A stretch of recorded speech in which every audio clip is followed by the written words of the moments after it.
Ayan guys, mega loud shoutout ano. Nandito tayo ngayon sa EDSA Shrine ano, sa EDSA dito sa Ortigas ano. Ngayon nakita natin yung mga kapulisan ay nakahiliran na, ah, bantay na dito sa kabaan ng EDSA. Lalong-lalo na sa EDSA Shrine. Ngayon kasi nga araw guys ano, ika 40th year anniversary ng EDSA People Power. So itong lugar na to mamaya mapuno ito ng mga tao na magagugunita ng anibersaryo ng EDSA People Power. Yan o, dami ng pulis. So ayon sa pamunuan ng mga kapulisan, libo-libo na mga pulis ang talaga ngayong araw dito. So pinaghalong persa na yan ng NCR no, at kukuha pa sila sa ibang lugar para dagdag no dito sa magbabantay ng mga pulis dito sa EDSA Shrine at saka sa EDSA People Power Monument. Yan po no. So ang event no mag-umpisa mamayang hapon pa no, mga launa, pero sa ngayon pa lang ay libo-libong kapulisan na nandito. So, nakita nyo sa gilid talagang bantay sarado na. Pati doon sa una na ang entrance ano sa Robinsons ay sarado na itong footbridge at pwede naman dito mag daan ano sa may footbridge kung tatawid ka lang, pero ang EDSA ay talagang sarado na.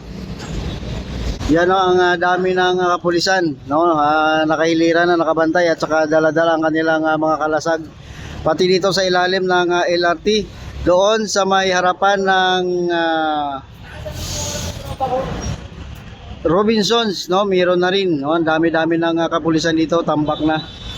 Yan, pero mamaya pang event yan ano, mamayang hapon pa mga launa. Pero sa ngayon ay nakabantay na. Para sa seguridad yan ano, ng mga tao na dadalo o mag-participate sa gaganapin na activity mamayang hapon.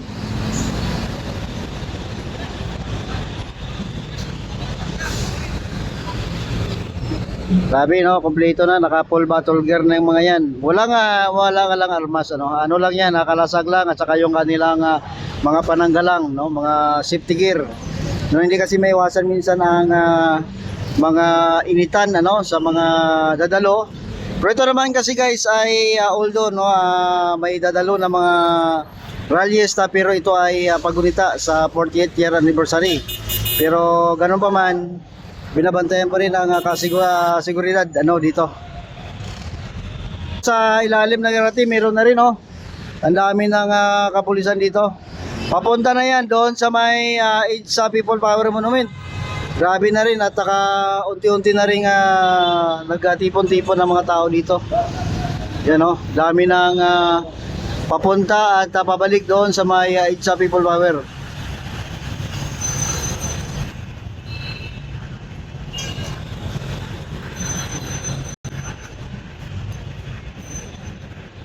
At siyempre mayroon pang mga naka-standby ano ng mga kapulisan dito sa gilid. Yan o.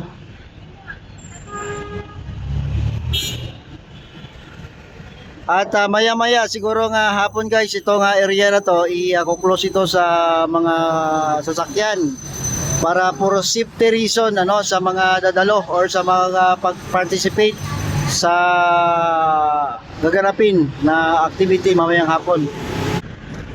At nakita ko na rin yung ibang mga participant ano or participate no sa gaganapin na activity mamaya, sa gaganapin na rally. Doon sa gilid ano may nagtipon-tipon na. At nakikita ko na rin yung kanilang mga float ano, nandun na, siguro may gaganapin na parada muna. Or ito nga ay Trillion March, so sigurado maglalakad ang mag-participate ano papunta dito sa EDSA People Power Monument or EDSA Shrine.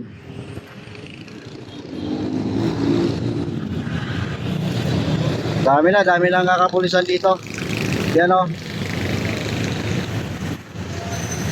pahilira na.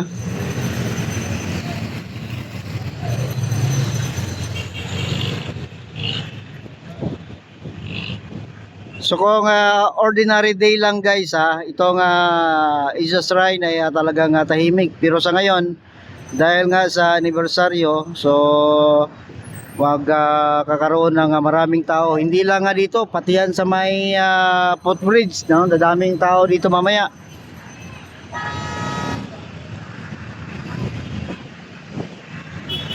Ikotin natin sa kabila para makita nyo ang ibang view. So ito yung view sa kabila naman guys, oh. Yan. Kitang-kita ang hiliran ng mga kapulisan dito. May nakita na rin akong mga media personalities, no? Mga reporters nandito.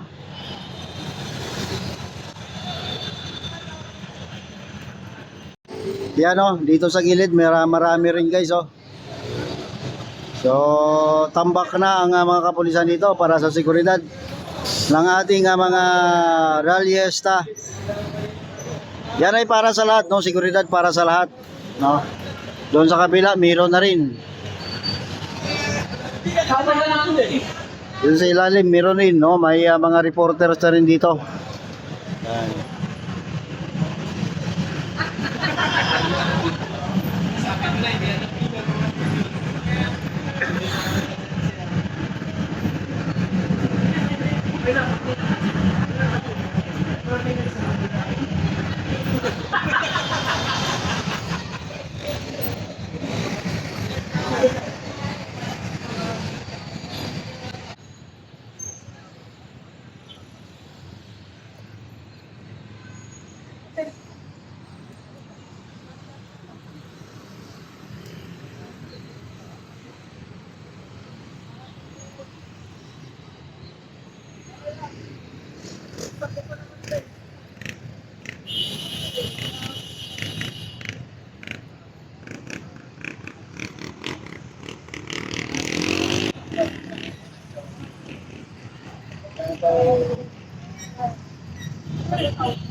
So sa ngayon ang traffic ay light pa guys, ano.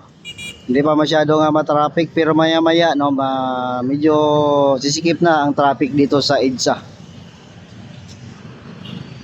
So yan po ang ganap, ano, ang sitwasyon dito sa EDSA Shrine, ano, para sa gaganapin na 40th year anniversary ng EDSA People Power guys, ano. So abangan nyo mamaya ang ating live pagka umpisa ng kanilang event, no, dito sa EDSA Shrine. Salamat guys.